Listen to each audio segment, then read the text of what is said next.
a whispered accusation, a sudden collapse, and every eye at the bridge table hides a secret. Welcome to Nuits Criminelles. I am your host, Leo. This mystery-loving community is incredible. Drop a comment and share where you're tuning in from. Your voices bring life to every case. I love reading your thoughts. Let's begin. St. Mary Mead basked beneath a honeyed sun, the kind of late summer warmth that coaxed out linen dresses, straw hats, and determined bees. It was the day of the annual Rosemore Hall Garden Fete, a quaint charity affair presided over by Lady Agnes Carmichael with the sort of enthusiasm usually reserved for commanding cavalry. On the croquet lawn, parasols bloomed like pastel flowers among the villagers. Iced lemonade flowed, sponge cakes disappeared in puffs of icing sugar, and behind every smile lurked the sweet spice of gossip. Miss Jane Marple, dressed in dove grey with a sensible lace collar, sipped her tea slowly beneath a wisteria-draped pergola, her blue eyes observing everything and everyone with gentle interest. "They do say Mrs. Hargreaves had to dismiss her gardener," whispered Mrs. Finch to her friend on the adjacent bench. "Found him napping in the tool shed with her son's brandy flask." "Shocking." "Yes, but no worse than that business with the Bridge Club funds last spring," replied the other, clucking. Missing money and Mrs. Banbury suddenly being able to afford a week in Torquay. Miss Marple's smile was faint but knowing. She said nothing. Near the fountain, the Ladies' Bridge Club prepared for their annual exhibition match, an unspoken hierarchy of social status masked as card play. The host was Mrs. Isabel Banbury herself, resplendent in rose-colored silk and a string of pearls that swung like a pendulum as she barked orders at the maid setting up the card tables. At precisely 3 o'clock, a bell was rung, and the match commenced under a white canvas awning. The onlookers gathered in polite rows as cucumber sandwiches made the rounds. All was proper, all was genteel until the moment when Mrs. Banbury suddenly froze mid-bid, her face paling, her cards slipping from her hand. "I folded," she said weakly, and then slumped sideways onto the velvet lawn chair. A moment's stunned silence was followed by gasps. Lady Agnes screamed. The maid dropped a tray of scones. Miss Hartnell shouted for Dr. Jennings. But it was already too late. Mrs. Isabel Banbury was dead. As the villagers crowded around the fallen hostess, fussing and muttering, Miss Marple set her teacup down with care. She did not rush forward, nor wail with the others. Instead, she stood quietly and looked at the half-played bridge hand, the untouched lemonade beside it, and the arrangement of players around the table. "Most curious," she murmured. And no one, not even the constable arriving moments later, noticed that Miss Marple had already begun solving the crime. The following morning dawned hazy with dew, St. Mary Mead cloaked, in a hush that was not merely meteorological. The news of Mrs. Isabel Banbury's sudden and very public demise had circulated faster than smoke from a chimney. By breakfast, the entire village was abuzz. The word murder had not yet been spoken aloud by anyone official, but it hummed unspoken in every conversation like the bass note beneath a waltz. At the greengrocer's, Mrs. Petherick leaned over the baskets of runner beans and whispered to Mr. Chudley as though the courgettes might be listening, dead right there in her seat. Just collapsed, they say. Stone cold by the time the doctor arrived. Mr. Chudley grunted thoughtfully. Never liked her much, truth be told. Too many airs and graces for my liking, always acting like she invented a bridge. At the village post office, Mrs. Finch and Miss Hartnell were engaged in what could generously be called a discreet conversation. I saw her face, Clara. Grey as paste, and those pearls of hers caught the sunlight something awful as she fell. Poor soul. Poor soul indeed. Miss Hartnell sniffed, although with a slight uptick of interest. But I find it strange, don't you, that it happened just as she was about to make a rather decisive bid. North-south was trailing. I was watching closely. "Do you think it could have been nerves?" ventured Mrs. Finch. "You know, the tension of the game and all?" Miss Hartnell pursed her lips, clearly unconvinced. "No, dear. If Isabel Banbury were to perish from anything, it wouldn't be from self-doubt." Meanwhile, back on the high street, the constable, a tall young man named Tom Bradshaw, stood awkwardly near the entrance to the Ladies' Bridge Club's modest annex. A ruddy-faced man with good intentions but limited imagination. He had spent the previous evening trying to manage the chaos with the help of Dr. Jennings and the reluctantly summoned Inspector Craddock from much larger, much Benham. Miss Marple, of course, had not gone home immediately after the garden party. She had stayed well beyond dusk, her manner composed and mild, saying little but taking in much. Now, seated with a cup of tea and a half-knitted sock by her side table, she received her morning visitor with typical calm. It was Reverend Leonard Clement's wife, Griselda, who arrived at 11 sharp, her cheeks flushed with the thrill of recent events. "My dear Jane, you won't believe the state of things," she began without preamble, settling into the chintz armchair with a swish of her skirt. "The bridge club is absolutely scandalized, and Lady Agnes is on the verge of cancelling the rest of the fete schedule. Honestly, one would think someone had dropped dead at the flower arranging table." "Well," Miss Marple said gently, "someone did drop dead. And quite unexpectedly, I gathered." Griselda blinked. Yes, of course. But I mean, one doesn't expect to see it, does one? Not in the middle of bidding for 4 note-rump. She paused as Mary, Miss Marple's maid, brought in a plate of shortbread. "Thank you, Mary," Miss Marple said. Then, turning back to her guest, "I must say, I'm rather curious about the composition of the players at that particular table. Do you recall who sat where?" Griselda nodded eagerly. "Oh, everyone's been discussing it. Isabel was north. Mrs. Fanshawe was south, the vicar's cousin from Sussex. You know, the tall one with the brooch shaped like a pheasant? Then there was young Margaret Bellamy, playing the quiet thing, a bit pale, always looking as though she's about to cry. And west was Mrs. Sylvia Breen." Miss Marple made a soft, humming sound. "Sylvia Breen. That's the one who lives in the old mill house with her sister, isn't it? A rather nervy woman, if I remember." "Nervous and opinionated," said Griselda. She told the doctor that Isabel's hands were trembling just before she collapsed, but Margaret said she looked perfectly composed. I heard the inspector ask them both to write statements." Miss Marple nodded thoughtfully, fingers lightly resting on her teacup. "And was anything said of what Mrs. Banbury ate or drank just prior to the event?" "Only lemonade," Griselda replied. "Served by that new maid, Emily. Dark hair, always looking down at the floor. No sandwiches, though. The ones at the bridge table hadn't touched theirs. Though someone said Isabel brought her own little sweet tin, you know, those sugared violets she was always offering people." Miss Marple's eyes narrowed ever so slightly. "Oh, yes. A rather old-fashioned taste."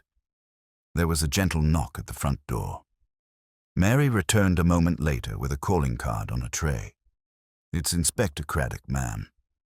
Griselda's eyebrows shot up, but Miss Marple merely smiled. "Show him in, please, Mary." The inspector entered with his usual combination of politeness and mild irritation. A sandy-haired man in his 50s, he had the weary air of someone who had seen too many cases spoiled by rumor and too few by clear evidence. "Miss Marple," he said with a slight nod. "And Mrs. Clement.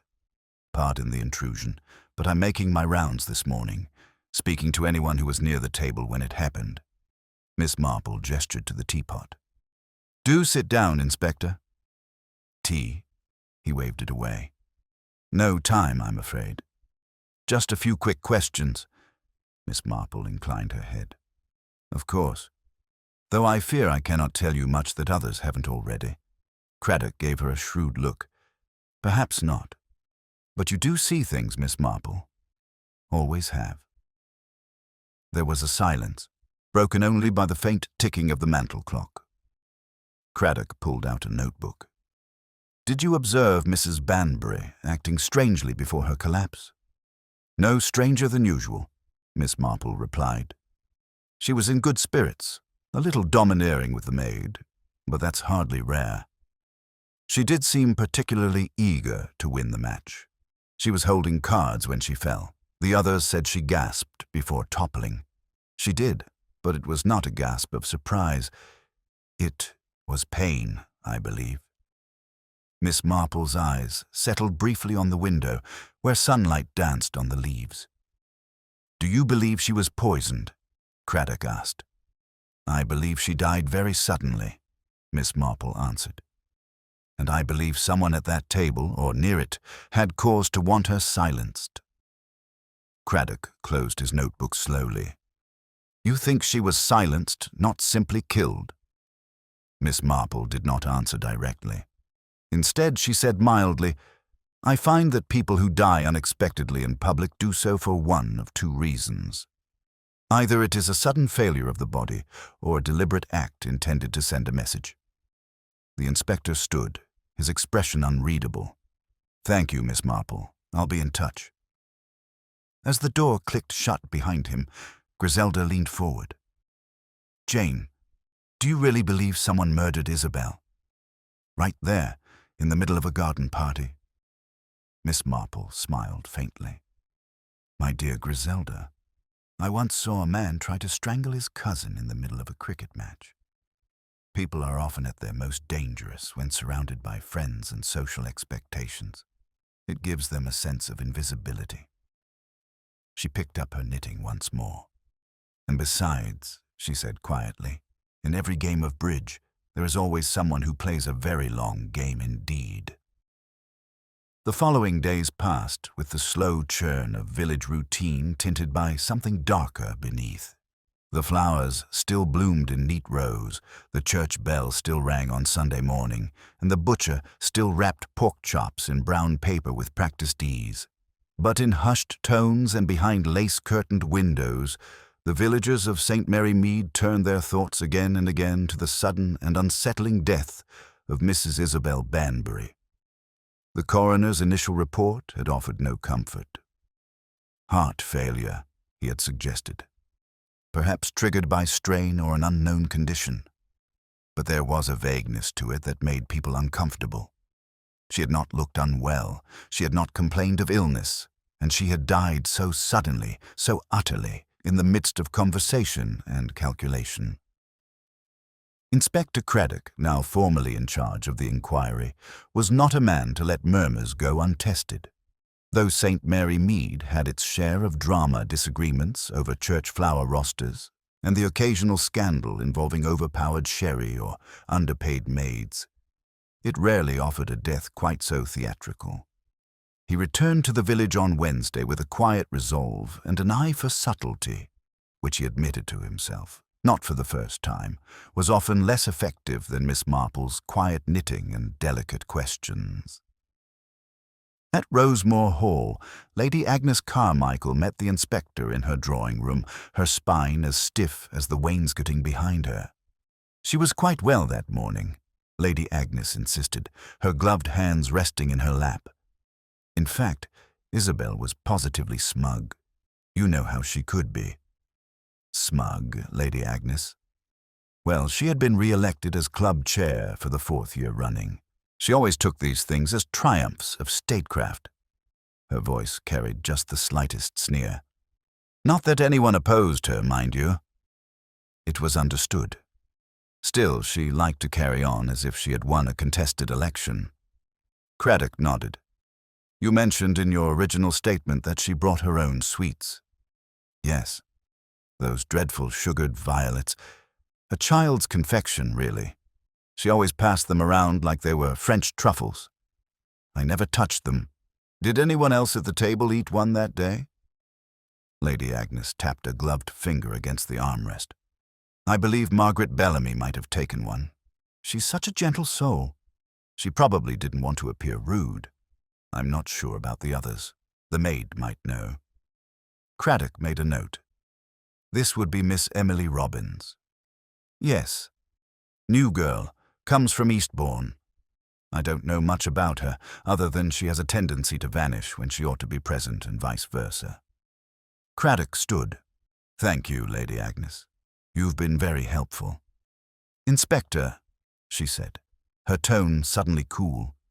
You don't think there's something more to all this, do you? Craddock's face remained neutral. We are simply being thorough, Lady Agnes. That is all.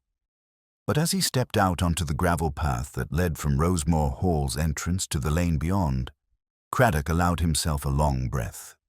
Being thorough in St. Mary Mead was a full-time occupation. At the same moment, Miss Marple was receiving an entirely different visitor at her ivy-clad cottage near the church. Miss Margaret Bellamy.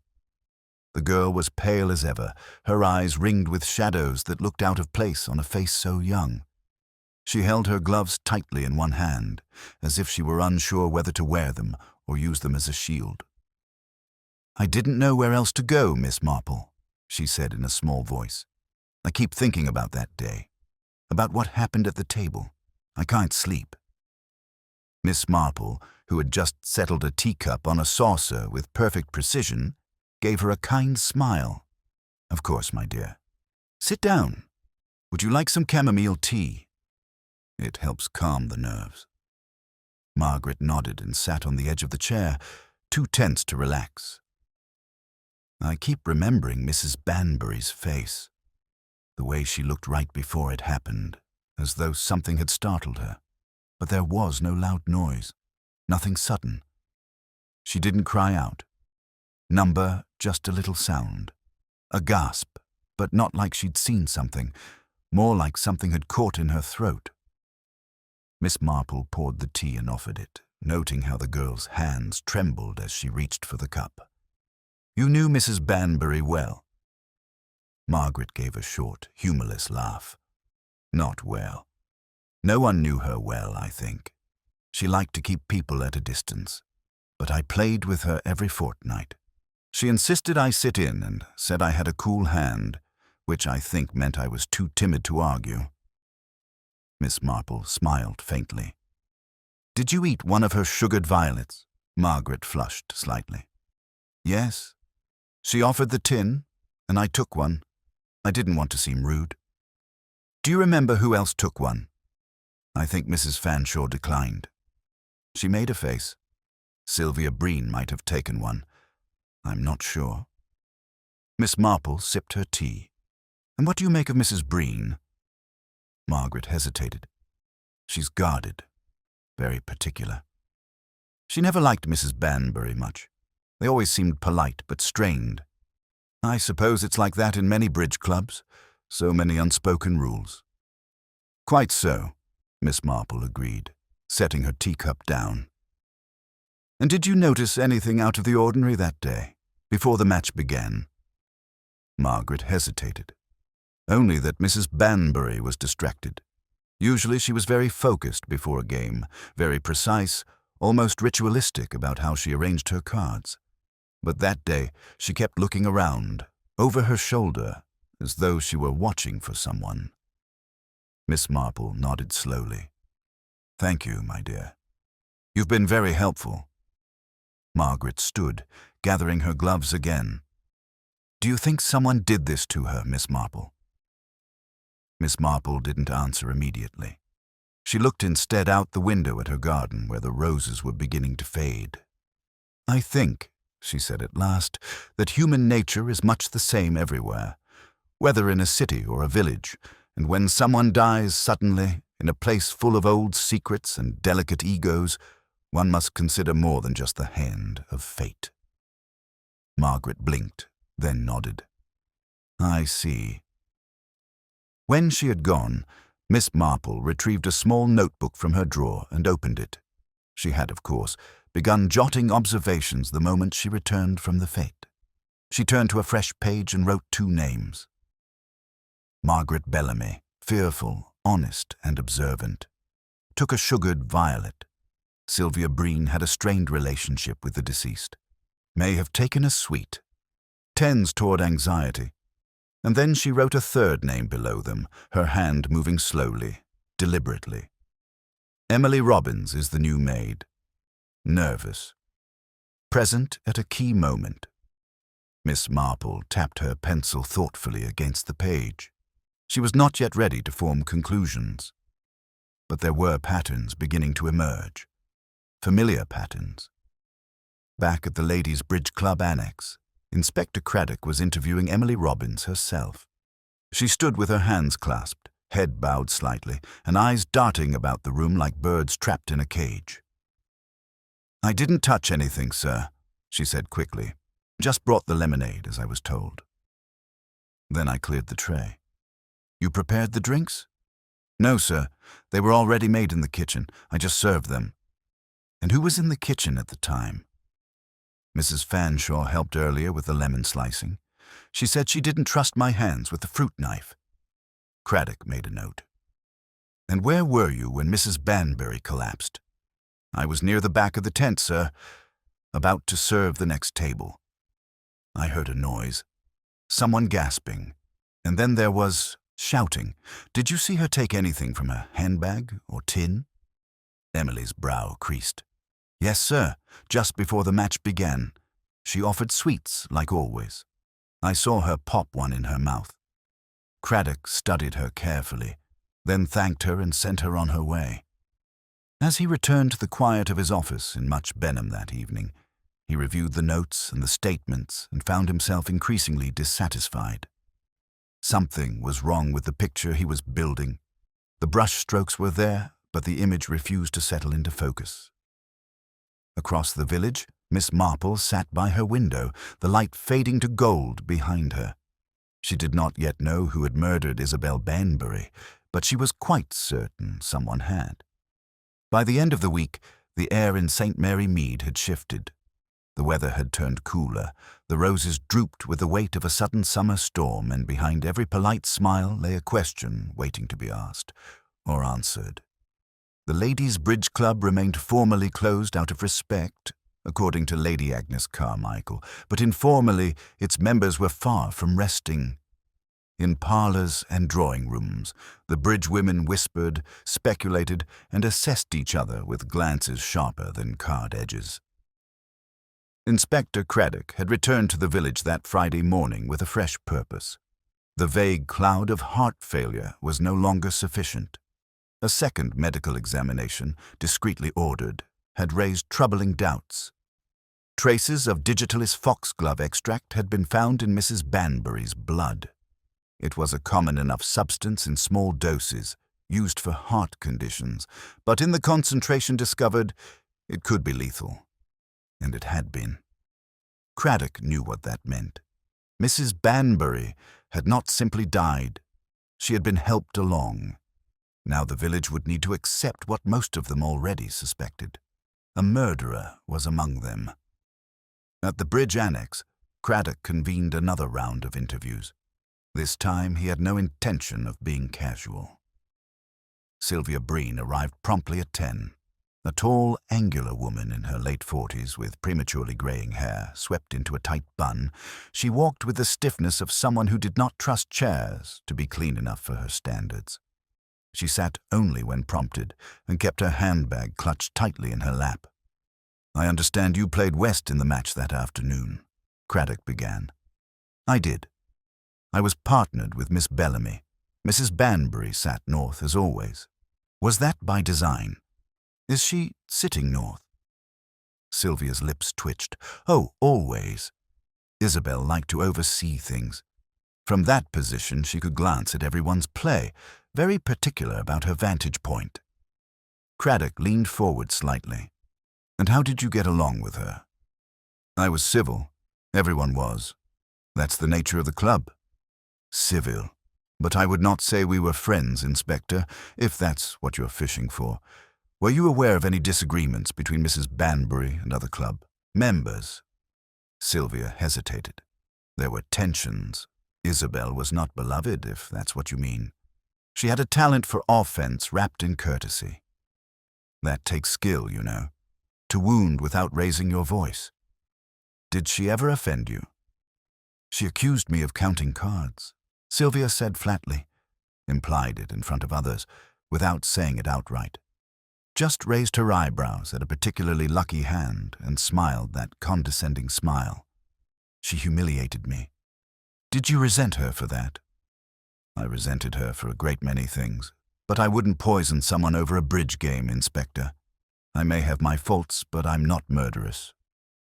Craddock made a small note in his book. And the sugared violets. Did you eat one? I did not. I think they're vulgar. Did you see who did?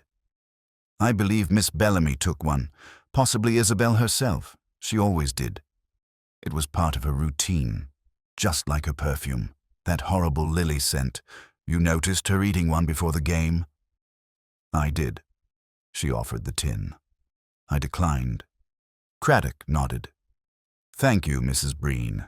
That will be all for now. Sylvia stood with precision, her handbag still held like a shield.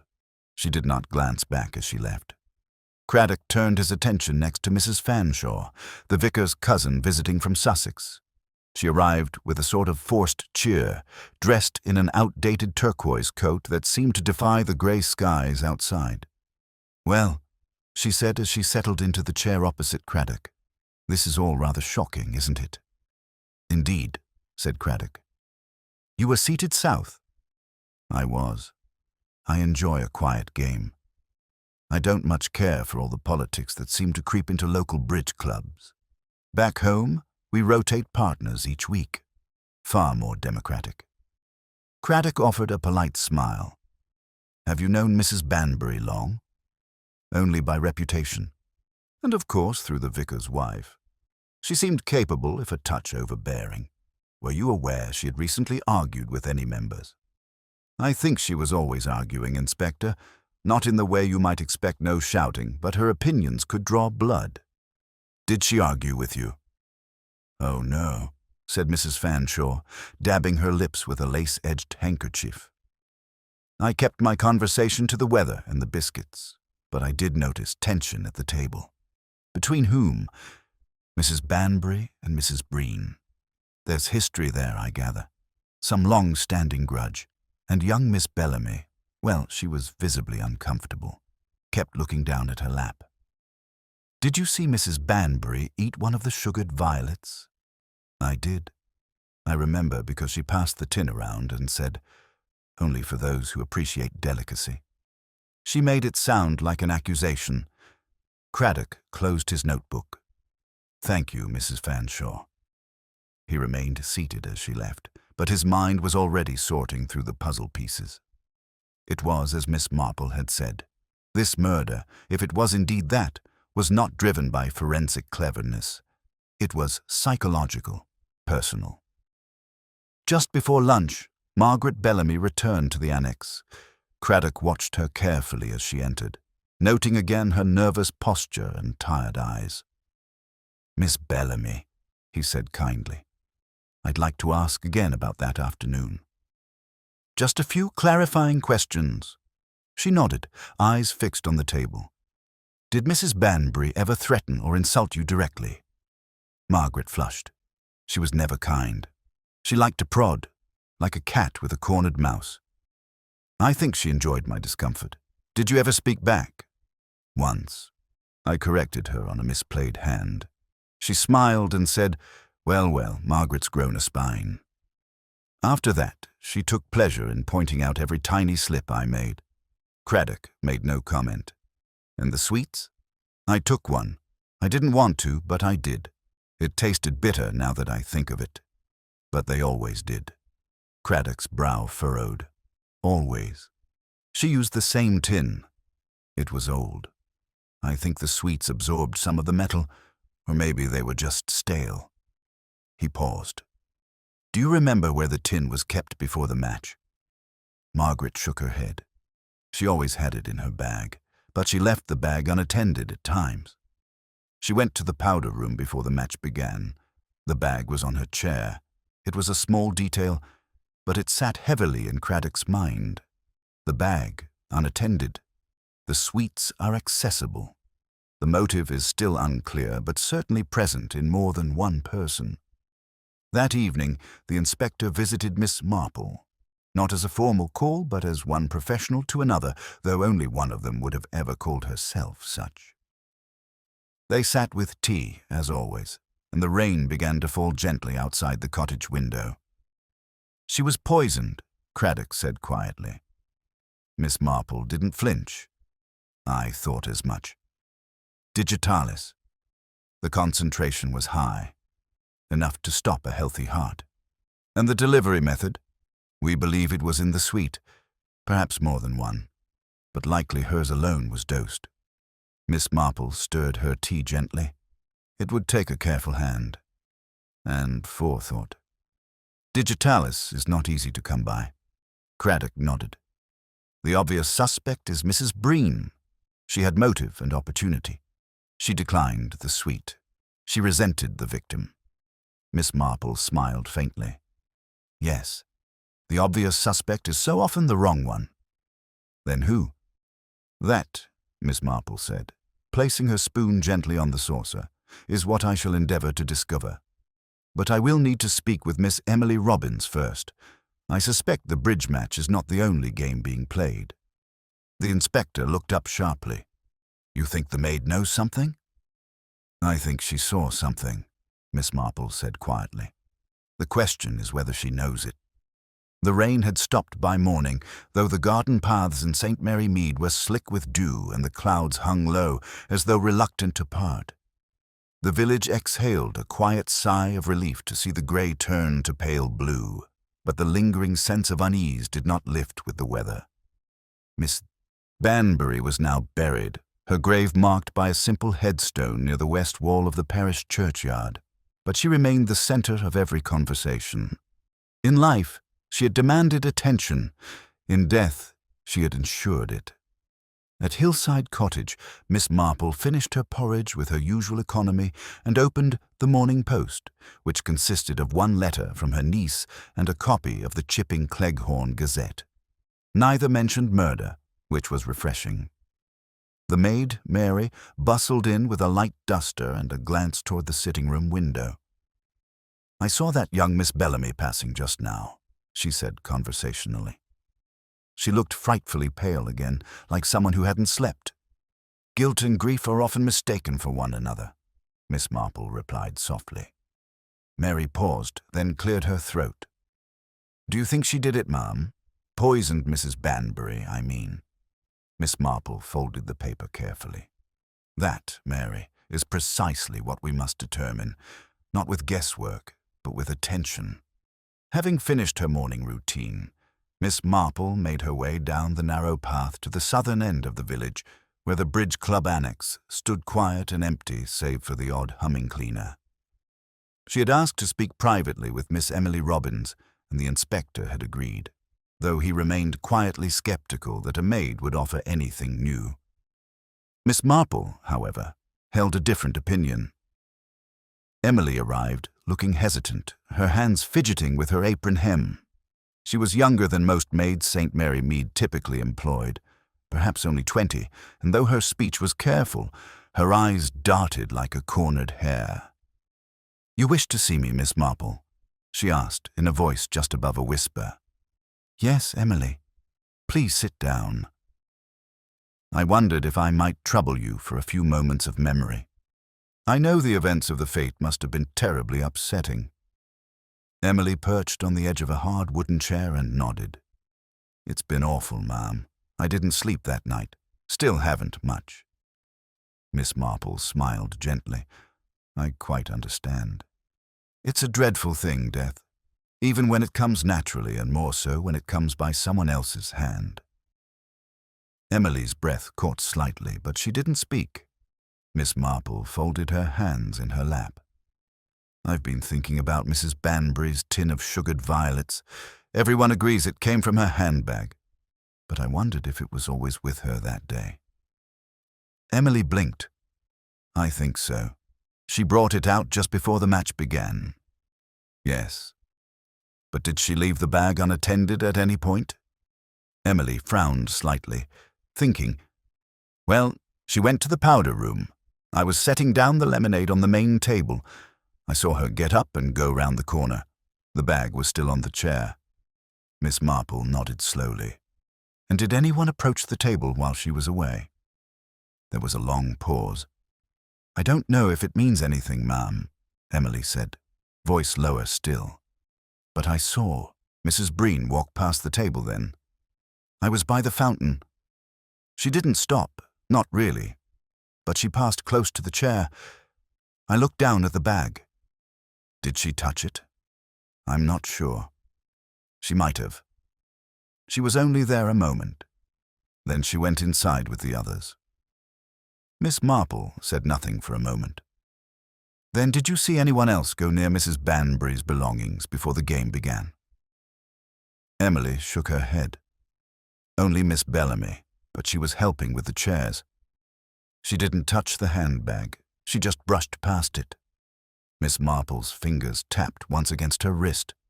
And the lemonade, Emily? Who prepared it?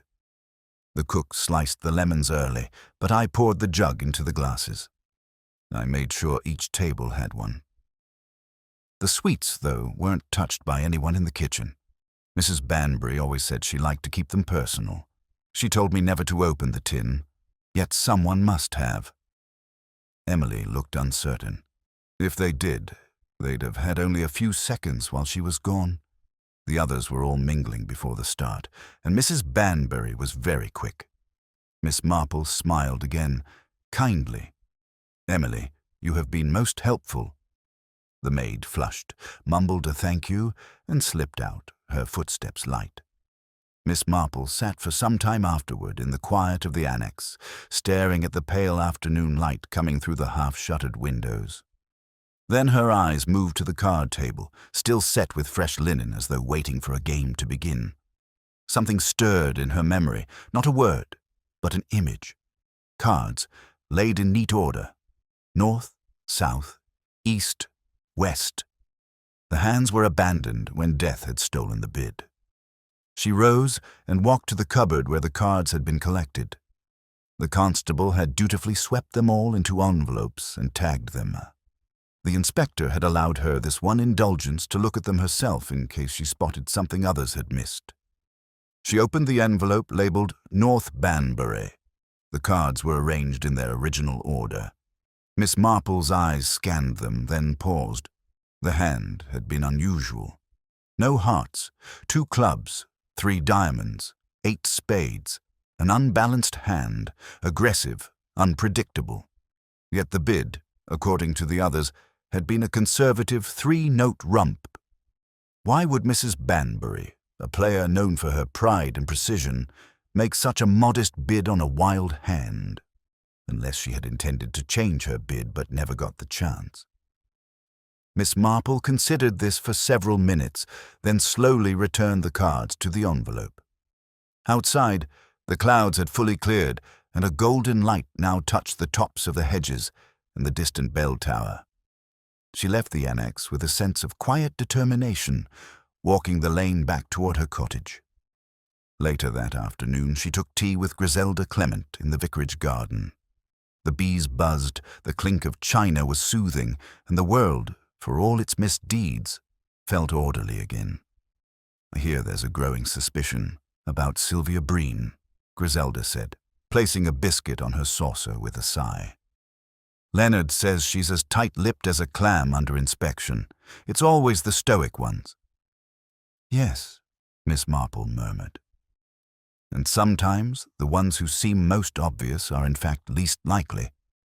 Griselda tilted her head. You don't believe she did it. I believe she disliked Mrs. Banbury, but many did. And dislike is not the same as murder. Well, who else had a motive? Miss Marple sipped her tea thoughtfully. That is the question, isn't it? Not just motive, but access, opportunity, knowledge, and something far more subtle. Griselda frowned. Which is? Fear, Miss Marple said softly. Not the fear of being caught, but the fear that something long buried was about to be unearthed. Griselda looked puzzled, but said nothing. The 2 women sat in silence for several moments, the breeze rustling the leaves above. Inside her mind, Miss Marple was drawing a new shape from the familiar lines. A half-played game, a bittersweet, a misbid hand, and a handbag left alone for only moments. Sometimes, she thought, murder was not born from passion, but from preemption. A quiet decision to silence a voice before it spoke too loudly. The killer had left no fingerprint, no confession. But they had made one crucial error. They had underestimated Miss Marple. The late afternoon sun stretched long shadows across St. Mary Mead's cobbled lanes as if marking out invisible boundaries between the lives of its residents. In the aftermath of Isabel Banbury's funeral, the village existed in a curious state, outwardly placid, inwardly restless. Church bells still tolled on schedule. The post was still delivered with exact punctuality, but there was a quiet watchfulness now, a shared understanding that someone among them had committed a deliberate and deadly act. Inspector Craddock was not a man given to flights of fancy, nor was he one to rely on village gossip. But by Friday evening, even he had begun to feel the weight of too many conflicting accounts and too few verifiable facts. Every person at the bridge table had a motive. Every one of them had an opportunity. What they lacked was a clear connection, something binding the act itself to one specific hand. In his notebook, he had sketched out the 4 players.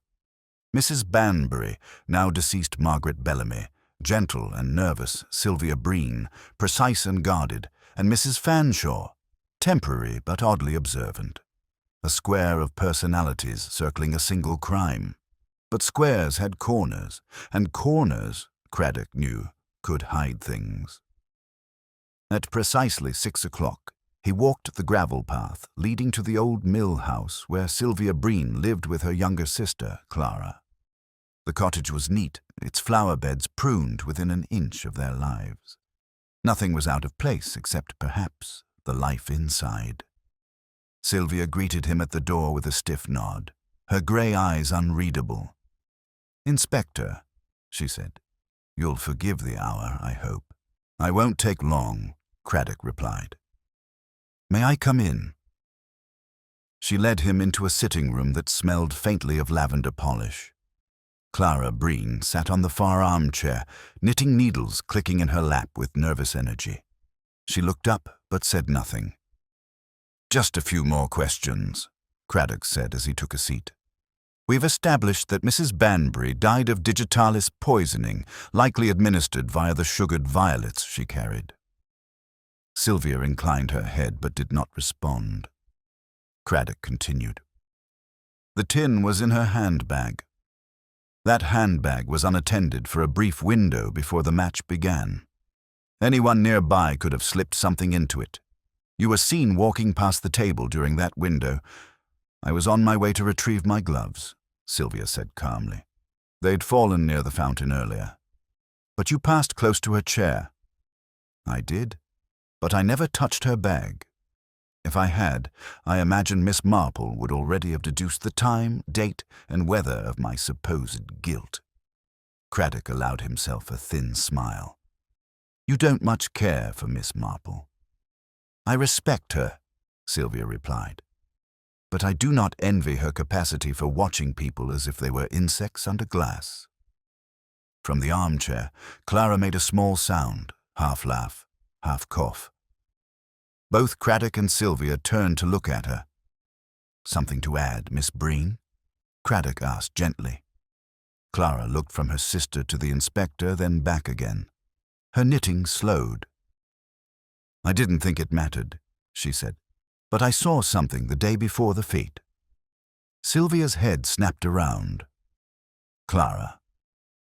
Clara shrank a little, but continued. "I was in the chemist's. I'd gone to fetch a tonic for Sylvia's nerves. Mrs. Banbury was there too, behind the privacy screen, arguing with Mr. Elton." "Arguing about what?" Craddock asked. "I couldn't hear everything, but it sounded like she was threatening him, something about telling the council." Sylvia stood abruptly. "This is irrelevant. Isabel Banbury threatened people daily. That was her hobby. I don't see how a tiff with the chemist changes anything." Clara looked stricken. "I'm sorry. I just thought—" "No," Craddock said quietly. "You did well to mention it." As he left the mill house, dusk falling like a velvet curtain behind him, he added another name to his mental list of players in the mystery: Mr. Lionel Elton, the chemist. But before seeking him out, he took a slow walk through the village and down a shaded lane that curved gently toward the churchyard. There, in her usual seat just inside the gate, sat Miss Marple. She didn't look surprised to see him. "Evening, Inspector," she said, closing the small notebook in her lap. "I've had quite the conversation with the Breens," Craddock told her. "It seems Mrs. Banbury was in the business of extorting more than just reputations." Miss Marple nodded. She was a woman who understood pressure points. Social ones, mostly. But pressure is pressure, whether applied by blackmail or gossip. Craddock hesitated. "Do you think Clara is telling the truth?" "I think Clara is frightened of her sister," Miss Marple said softly. "But I don't believe Sylvia killed Isabel, not with her own hands, at least." Craddock frowned. "You believe someone acted for her?" "No," Miss Marple said. "I believe the crime was emotional, not conspiratorial. Which brings us back to the sweets. Everyone keeps saying they tasted bitter. Everyone who ate one," Miss Marple agreed. "But only Margaret Bellamy and Isabel herself definitely did." Sylvia declined. "Fanshawe, perhaps. We must be sure. And what of the chemist?" Miss Marple stood, brushing imaginary dust from her skirt. If Isabel had leverage over him, she might have had access to digitalis, or at least the threat of it. But if that were true, then we must ask, did she acquire the poison herself, or was it turned back against her? They parted on the lane, and Craddock made his way toward the high street to Elton's chemist, a squat brick building with a green awning and dusty glass jars in the window. The door chimed as he entered. Mr. Elton, a thin man with thinning hair and perpetually damp palms, emerged from the back room, visibly startled to see a police inspector in his shop. "Ah, good evening, Inspector," he stammered. "Can I help with something?" "I hope so, Mr. Elton," Craddock said evenly. "I understand you had a disagreement with Mrs. Banbury shortly before her death." Elton blinked. "Well, yes. But it was nothing serious. She was dissatisfied. She believed I'd overcharged her for some hair tonic." Clara's version, Craddock noted, had not mentioned hair tonic. "Was that all?" he asked. Elton wiped his hands on his apron. "Well, she may have implied that she knew about my assistant's indiscretions. Young Peter took a few coins from the till. Nothing serious. But she threatened to report it. Blackmail. I didn't see it that way. Just pressure. She wanted free items, samples, discounts. Did she ever request access to medication?" Elton's eyes darted. "She was interested in digitalism last spring. Asked about its effects. I told her it was dangerous and prescription only. And did she obtain any?" "I never gave her any," he said quickly. "I swear it." Craddock studied him for a moment, then gave a slow nod. "Thank you, Mr. Elton. That's all for now." As the inspector stepped out into the growing dark, the pieces shifted again. Mrs. Banbury had been a woman who played games with people, but someone had decided the stakes were too high. Back at Hillside Cottage, Miss Marple added a new note to her list. Mrs. Banbury is known to pressure and manipulate. Acquired knowledge of digitalis. Source unknown. Had leverage over others. Then, below it, in her tidy script, sweet tin was left unattended. Sylvia passed close. Clara is frightened. Emily is watching. Margaret is eating. And finally, what was Margaret so afraid Isabel would say? The question lingered as the wind picked up beyond her. Window Miss Marple placed her pen down. There was one final conversation she would need to have before the truth began to settle into place. The following morning broke with a hush that seemed unusual, even for the quiet lanes of St. Mary Mead. The air held that peculiar stillness found only in English villages just before something unexpected. Miss Marple had risen early, stirred not by habit alone, but by a lingering thought that had clung to her all night like fog to a hedgerow. She had promised herself one final conversation before drawing any conclusions. A thread had begun to tug, faint but persistent, and it led her directly to the modest red-brick cottage where Margaret Bellamy lived with her aunt, a retired schoolmistress known for her collection of porcelain cats and her inflexible approach to breakfast schedules. Margaret answered the door herself, her eyes rimmed in lavender grey and her voice quiet. "Miss Marple, please, do come in." The cottage was spotless, the kind of neatness born not of pride but necessity, as though its occupants feared what mess might invite. Margaret led the way into the sitting-room, where a clock ticked too loudly in the silence, and the tea-tray waited on a doily-covered table. Miss Marple declined the tea. "My dear," she began gently, "you told me that Mrs. Banbury enjoyed humiliating you and that she sometimes did so publicly." Margaret flushed and nodded. She did. Often. She knew just how to say things that didn't sound cruel until later, when they began to sting. And yet you continued to play with her at the bridge. "I didn't have a choice," Margaret said quickly. "She insisted on it. She said she liked to balance the table. I suppose that meant she liked having someone to ridicule. Did she ever threaten you, specifically?" There was a long pause. Margaret's eyes dropped to her lap. "She said she knew something about my father." Miss Marple remained still, hands folded in her lap. "I never knew my father," Margaret continued. "Only what my aunt told me, that he had been a clerk in London and that he died young. But Isabel said she had letters. Letters he'd written to someone in the village. That he wasn't who I thought he was. That there had been a scandal." "What kind of scandal?" "I don't know. She never said, only hinted. Teased it out like it was a game. She said if I ever crossed her, she'd make sure the whole club knew. She called it leverage, like it was something clever." Miss Marple reached out and placed a gentle hand on Margaret's. "You mustn't blame yourself for her cruelty, dear.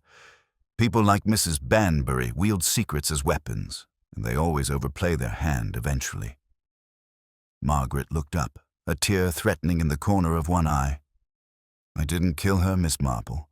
I swear to you. I didn't even know what digitalis was until the inspector said it." "I believe you," Miss Marple said with absolute calm.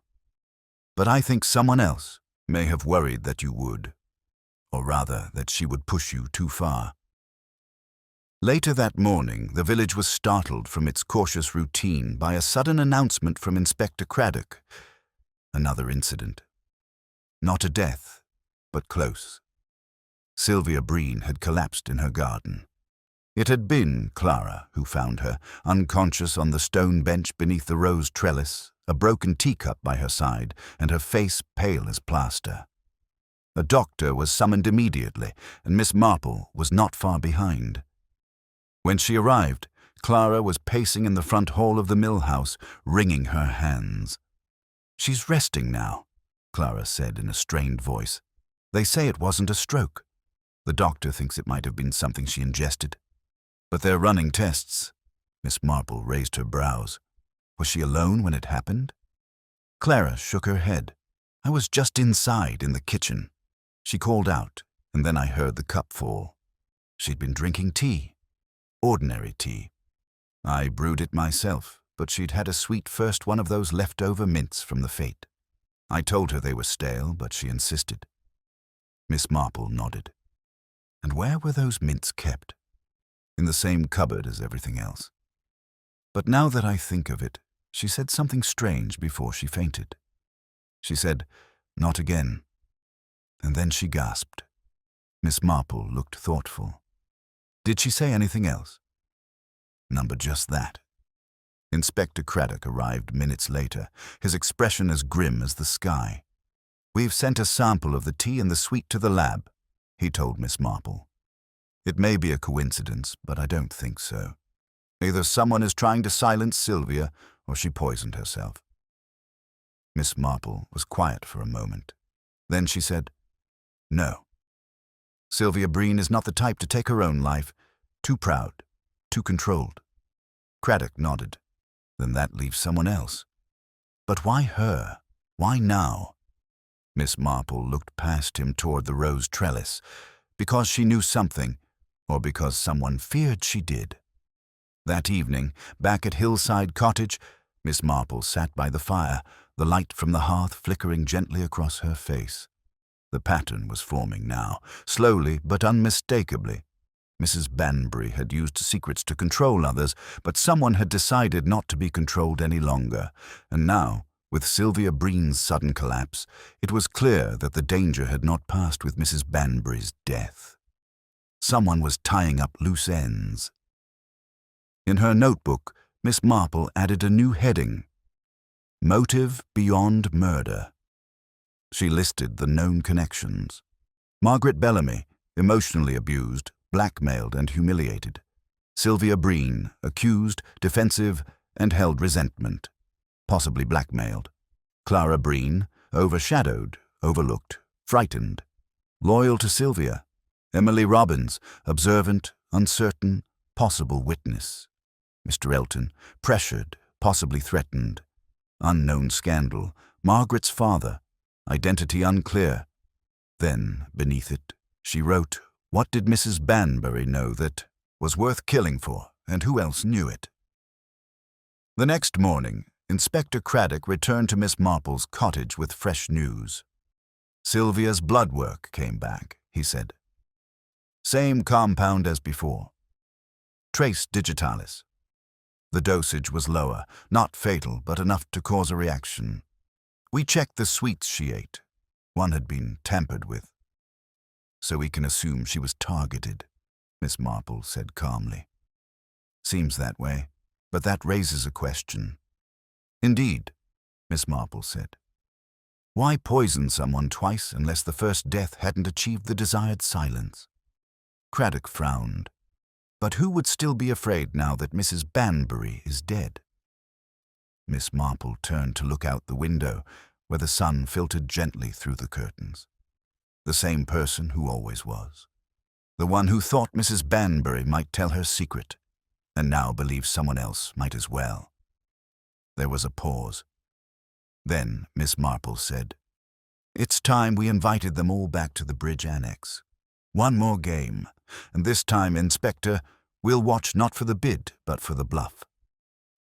Craddock looked at her, uncertain. "But how will we know who it is?" Miss Marple gave a quiet smile. "Oh, we won't need to know," she said. "They'll tell us themselves the moment they think they've lost the game." And with that, she reached for her knitting, calmly stitching together the final rows, just as she had begun to do with the mystery unraveling before them. The Ladies' Bridge Club Annex had never seemed so solemn. Though dusted and aired for the occasion, there remained an unspoken heaviness in the polished wood and folded linen, as if the walls themselves remembered the death that had taken place within. Chairs were set again at the same table where Mrs. Banbury had slumped, lifeless, not 2 weeks before. The same white tablecloth lay beneath the green felt bridge mat, though it had been carefully laundered. The same windows let in a patient light, filtered through lace curtains, casting familiar shadows across the room. Miss Marple sat in a corner, her knitting bag at her feet, her hands folded gently over one another. She had no need to play today. This game was not for cards. It was a Thursday afternoon, chosen deliberately for its ordinariness. The invitations, sent by Inspector Craddock on Miss Marple's suggestion, had framed the gathering as an informal memorial match. A gesture of continuity, as the letter read, and a moment to remember Isabel in the spirit of her favorite pastime. Naturally, curiosity overpowered caution. 4 players had agreed to attend: Margaret Bellamy, Clara Breen, Mrs. Fanshawe, and surprisingly, though perhaps most tellingly, Sylvia Breen herself, pale but upright, swathed in a severe navy coat. Emily Robbins had been quietly asked to serve the refreshments, and Miss Marple had insisted she bring the lemonade. Inspector Craddock, present under the guise of respectful supervision, lingered near the corner window with a notebook tucked discreetly under his arm.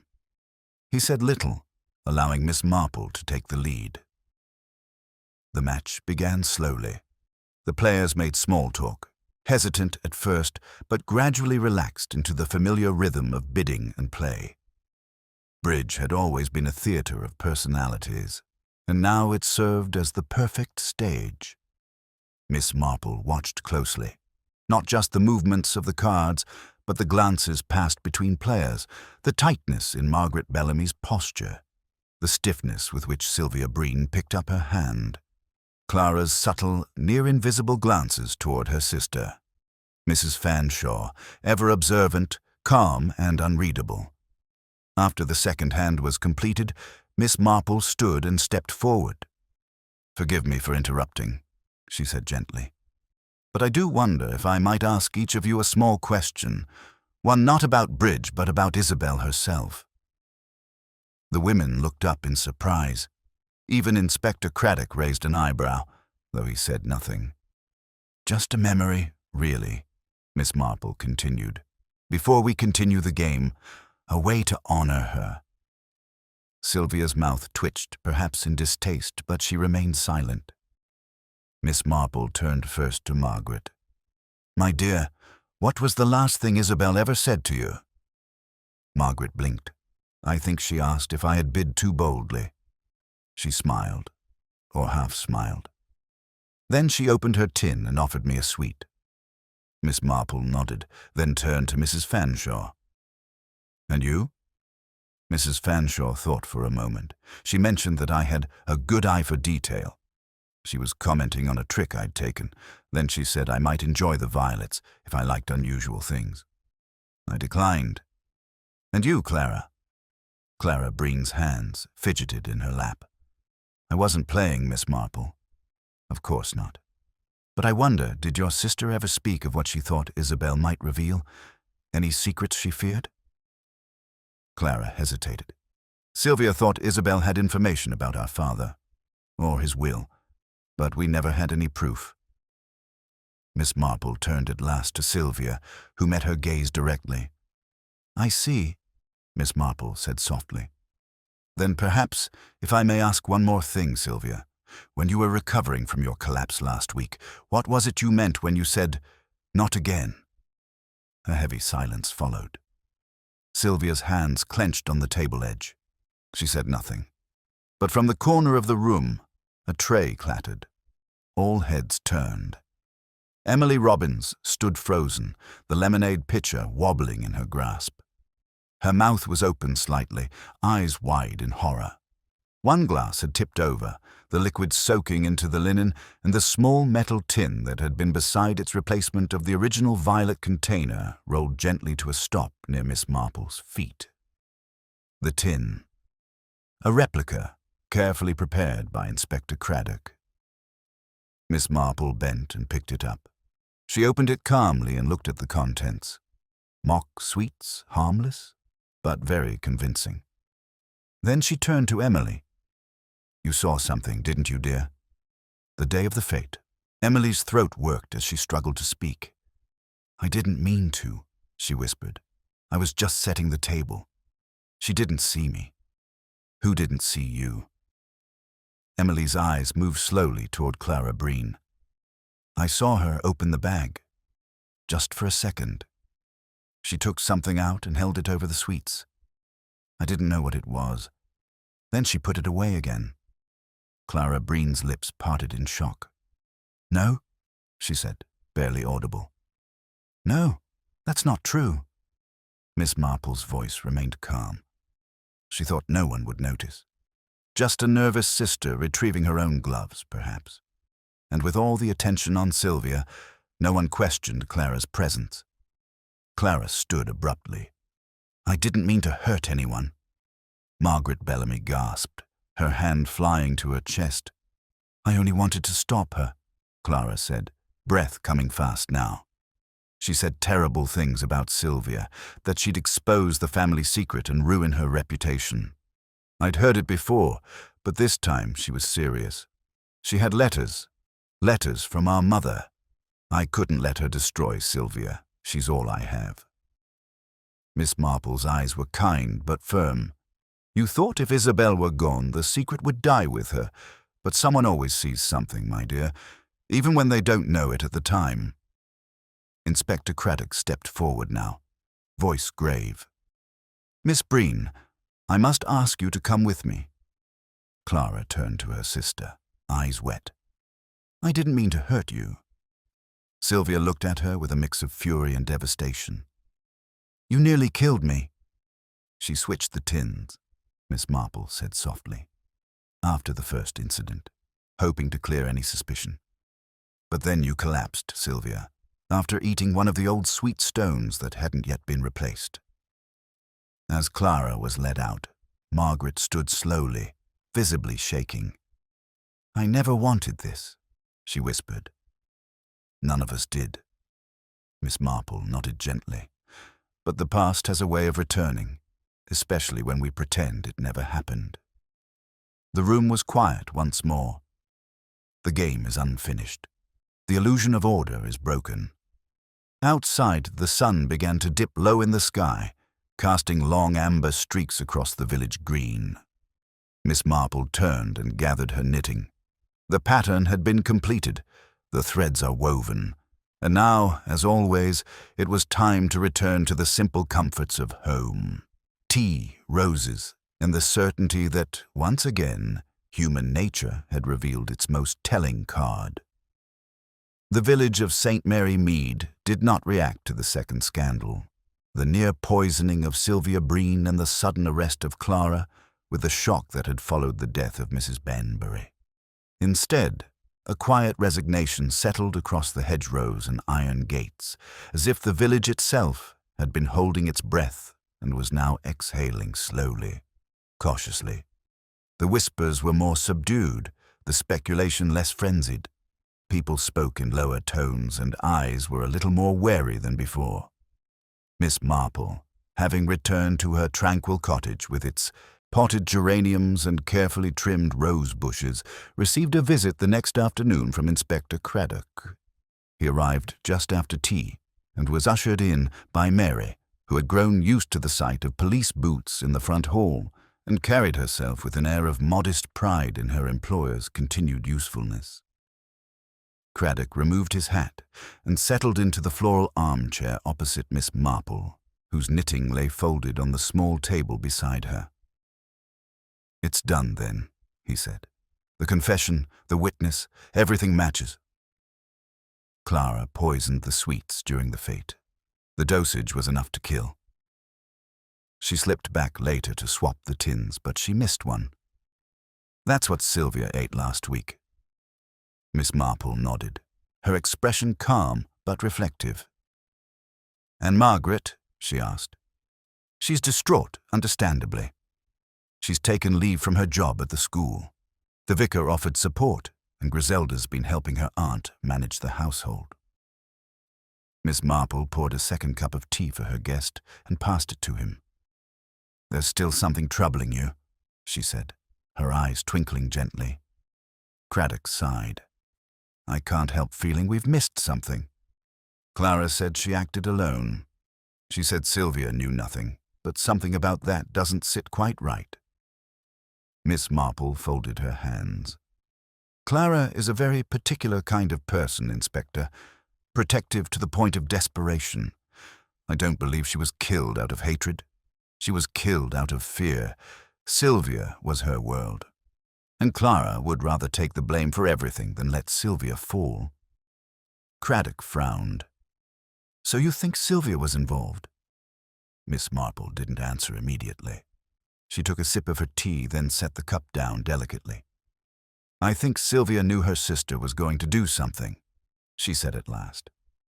Not murder, perhaps, but something, and I believe she chose to look the other way. But why not stop her? Miss Marple leaned back slightly, gazing out the window to the summer sky beyond. Because Isabel Banbury had her own leverage over Sylvia, didn't she? It's not just about the family will or some old inheritance, but about a more personal matter. Something Sylvia didn't want aired in a room full of bridge players and society ladies. Craddock furrowed his brow.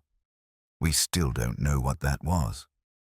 No, Miss Marple replied softly. But perhaps we don't need to. Sometimes the nature of the secret matters less than its weight. To some people, shame can be more powerful than law. Craddock exhaled slowly. So Clara took the step Sylvia couldn't, to protect her. Miss Marple nodded, and in doing so, she added gently, she ensured that the one person she loved most might never look at her the same way again. There was a pause. Craddock stared down into his teacup for a long moment before speaking again. She would have gotten away with it, you know. If Emily hadn't remembered, if you hadn't asked the right questions in just the right way. Miss Marple's smile was faint. It wasn't anything clever, she said. It was simply human nature. People reveal themselves when they're frightened, when they think they're about to be exposed.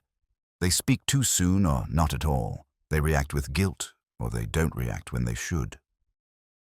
She took up her knitting again, drawing the yarn over her fingers.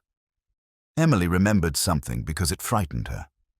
Clara stayed quiet because it comforted her to believe no one had seen, and Sylvia sat there, hoping the silence would speak for her. She's not innocent, is she? Miss Marple didn't look up. No one is, entirely, but guilt takes many forms. Craddock rose, setting his cup back on the saucer. Well, he said with a hint of a smile, remind me never to play bridge in your presence, Miss Marple. She chuckled softly. Bridge is an excellent way to observe character, she replied. So many opportunities for subtle deception. He nodded. I'll let you get back to your peace and quiet. You've earned it. Thank you, Inspector. But peace and quiet are rarely as restful as people believe. He paused at the door. Would you say, he asked, half turning back, that justice was done? Miss Marple looked at him for a long moment. In its own way, she said. Justice is not always clean nor satisfying, but it leaves fewer loose ends than revenge. Craddock nodded and left, the door clicking shut behind him. Later that evening, as dusk rolled over the rooftops of St. Mary Mead, the vicarage played host to a small supper for Margaret Bellamy and her aunt, with Griselda presiding gently over a quiet meal of shepherd's pie and stewed rhubarb. Margaret had barely spoken, but her silence was not that of guilt, Miss Marple thought, but of slow healing. The kind of silence that comes after a storm when the roof holds, but the floorboards are still damp. Miss Marple, seated near the window, spoke only once during the meal. Secrets can bind people together, but they also trap them, she said gently, without looking at anyone in particular. And when one link breaks, the whole chain often collapses. Margaret looked up briefly, met her eyes, and nodded once. As night fell and the street lamps flickered on, casting pale halos over the cobbled lanes, Miss Marple returned home. She paused in her garden to check the roses, gently lifting a bloom to examine it for blight, and found none. In her sitting room, she placed her knitting aside and sat for a while in silence. The clock ticked softly on the mantel. The mystery, such as it was, had unraveled. The killer unmasked, the motive laid bare. And yet Miss Marple knew there were still layers unspoken, still truths that would never make it into the inspector's report or the evening papers. But that was the nature of human affairs. Complex, private, often contradictory. She reached for her book and opened it, letting the quiet fall around her like a shawl. Outside, St. Mary Mead returned to its familiar rhythms. The pie, clink of teacups, the clip of bicycle wheels on stone, and the rise and fall of garden shears. The world, for now, was at rest, and Miss Marple, ever watchful, ever wise, sat within it, waiting not for trouble but for truth, when it chose to whisper again. A week had passed since the quiet storm that had cracked the still surface of St. Mary Mead. And now, as August edged toward September, the village began to settle into a new, uneasy calm. Leaves had started their gentle shift to ochre at the tips. The bees, once frantic in their summer pursuit, now moved with the slower rhythm of late season. Time, as always in the English countryside, marched on with a stiff upper lip and a cup of tea. Clara Breen had been formally charged, not with premeditated murder. Inspector Craddock had wisely filed for manslaughter, citing emotional distress and overwhelming familial pressure, but with a crime nonetheless. She had wept in court, softly and brokenly, and offered no defense. Sylvia, present but distant, had neither cried nor spoken. She had left the courtroom like a statue carried by wind. Margaret Bellamy had returned to her aunt's home, a shadow of herself, though a quieter, steadier one. There was no scandal, no pointed fingers, only that careful sympathy. Villages extend to the wounded.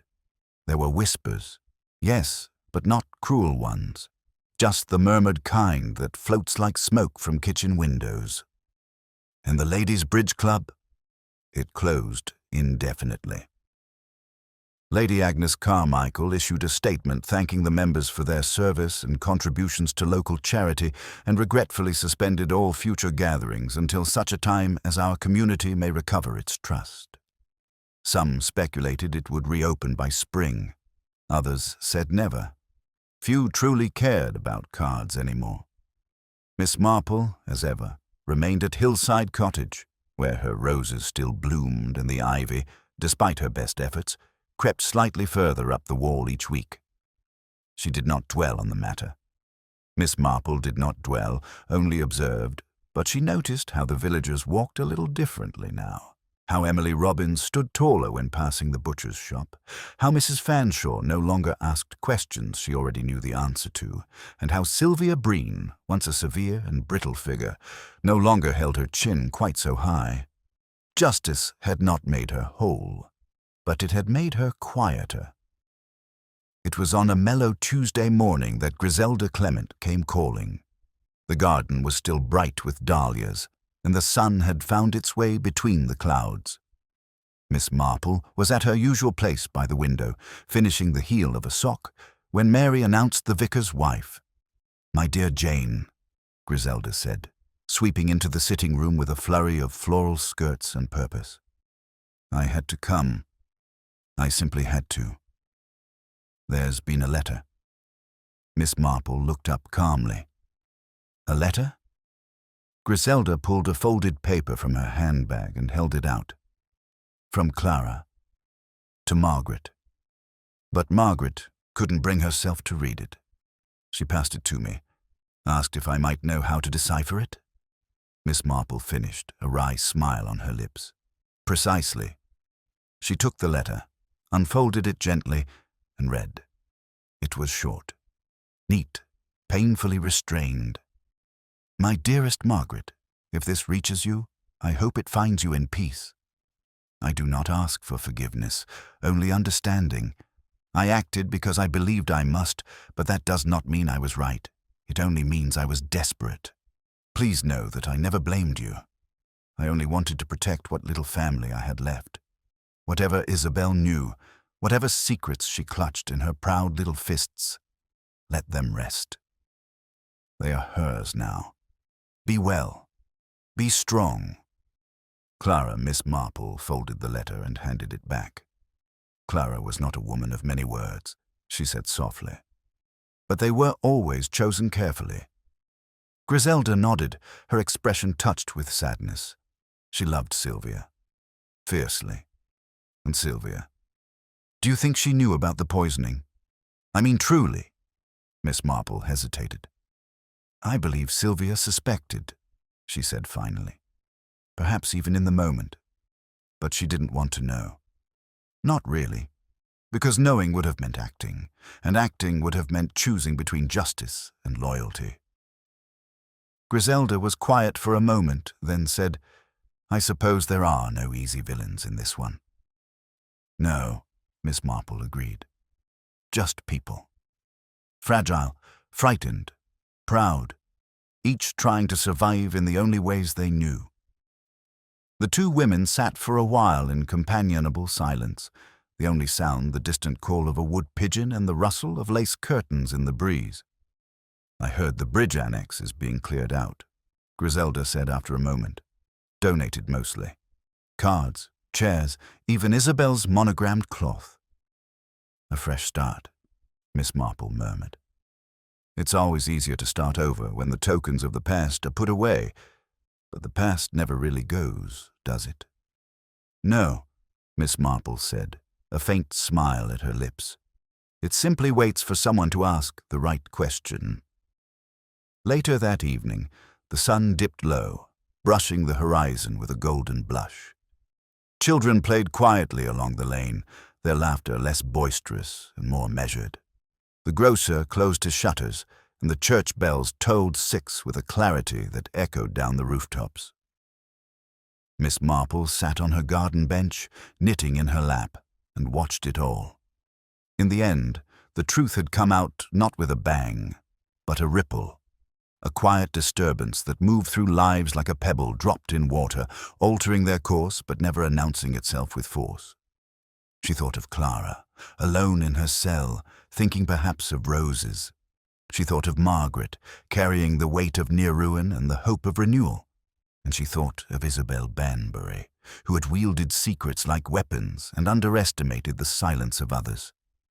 The truth had not changed the village, not really, but it had laid bare the quiet desperation that sometimes hides in tidy houses and freshly baked scones. It reminded everyone that danger does not always wear a scowl or carry a dagger. Sometimes it smiles. Sometimes it hosts bridges. Miss Marple rose from the bench, her knees creaking slightly as they always did, and made her way back inside. She placed the finished sock with its pair, drew the curtains, and turned off the wireless. Before bed, she wrote one final line in her small notebook, beneath the carefully penned list of names, motives, and timings. Some hands are folded not to surrender, but to keep secrets from spilling. Then she placed the notebook in her desk drawer and closed it with a soft snap. Tomorrow the world will begin again, and if it brought another whisper, another troubled face, another puzzle woven beneath the tapestry of village life, well, Miss Marple would be ready. She always was.